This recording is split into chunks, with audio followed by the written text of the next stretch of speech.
The aroma of roasted turkey filled the kitchen, candles flickered, and the soft melodies of Christmas carols wrapped the house in warmth.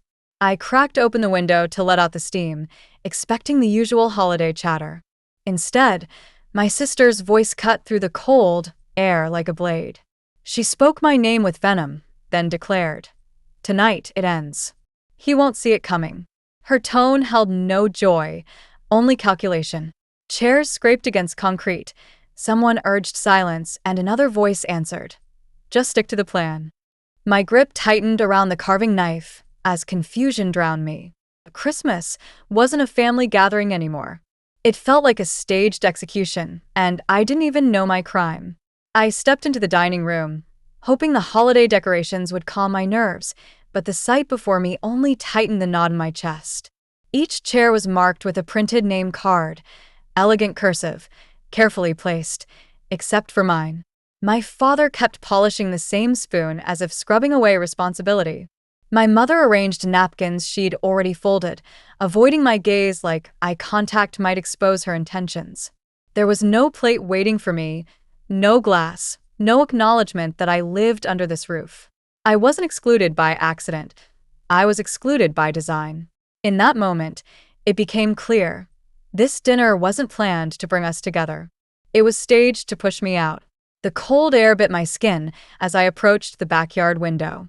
My sister paced with restless energy, gesturing sharply, as though directing a covert operation. "He still thinks they love him," she scoffed, her voice dripping with pity disguised as superiority.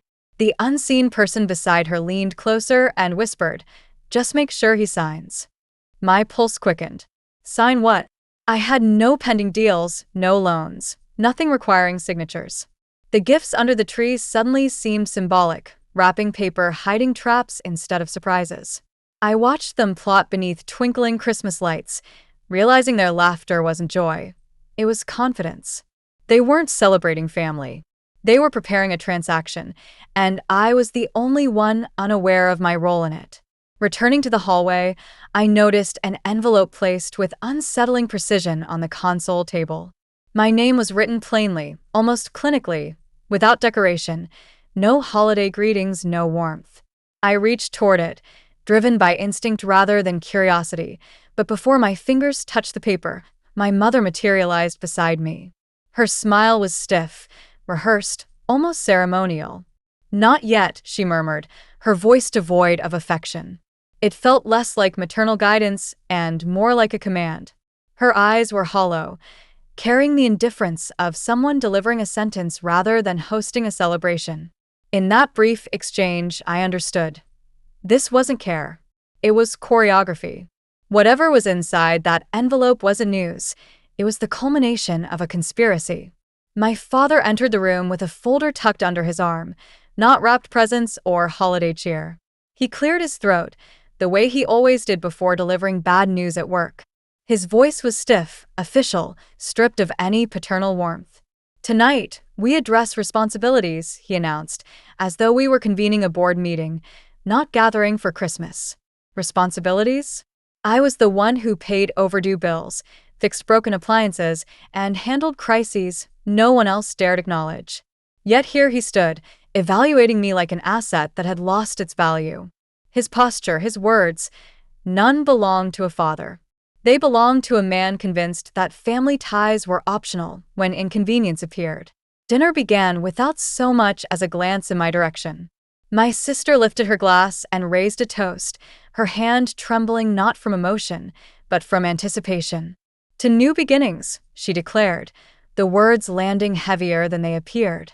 Everyone drank, their eyes drifting toward the unopened envelope like spectators awaiting a verdict.